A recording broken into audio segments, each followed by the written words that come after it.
Depuis si moi je vous dis aujourd'hui on n'en est nulle part, c'est une prétention, hein, c'est une prétention. Moi tout ce que je dis et je le redis, vous savez, non seulement il y a des personnes qui s'échinent, des personnes qui se donnent à fond pour que justement nous arrivions à un processus de paix.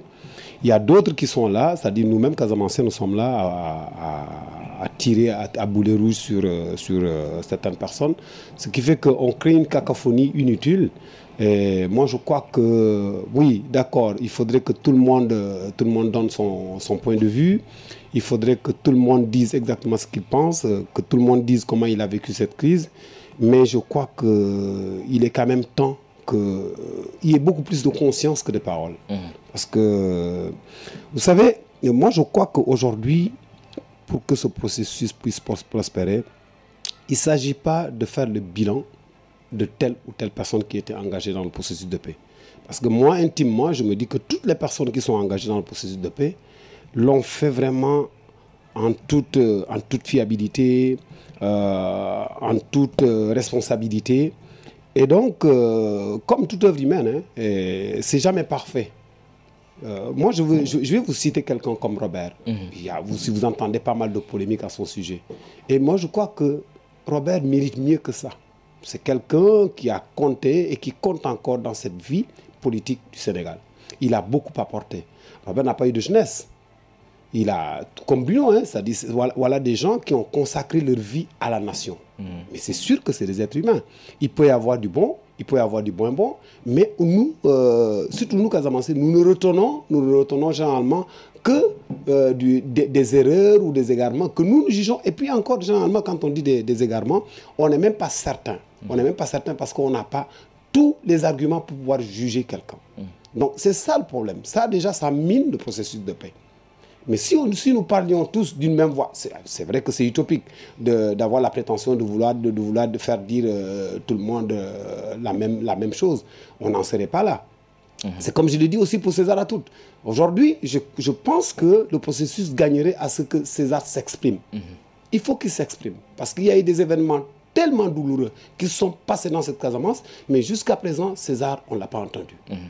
Bon, on a entendu un peu Salif qui a donné son avis, mais moi je crois que tout le monde est accroché aujourd'hui à la déclaration de César. Et moi je crois qu'elle est attendue, il faut qu'il parle. Et ça désamorcerait pas mal de situations.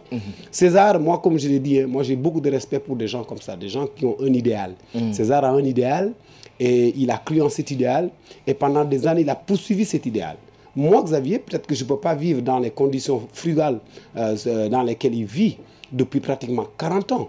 Donc déjà, pour ça, je le respecte. Mais aussi, mais en contrepartie, il est Casamancé. Donc il a le droit d'avoir une ambition pour la Casamance.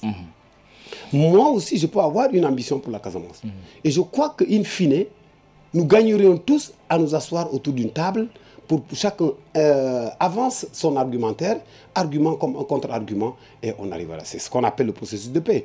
Donc, mais justement, il y a tellement de pesanteurs qui font que on n'arrive pas justement à créer cette table ronde pour que chacun définisse son projet de société pour que ensemble, on puisse définir ensemble. On dit, bon, écoutez, moi je fais telle concession, l'autre fait telle concession, et nous allons vers la paix. Et ça, je crois que c'est individuel. Que nous le fassions, que notre génération le fasse, ou qu'une autre génération le fasse, de toute façon, on va y arriver. Qu'on le veuille ou non, c'est comme ça.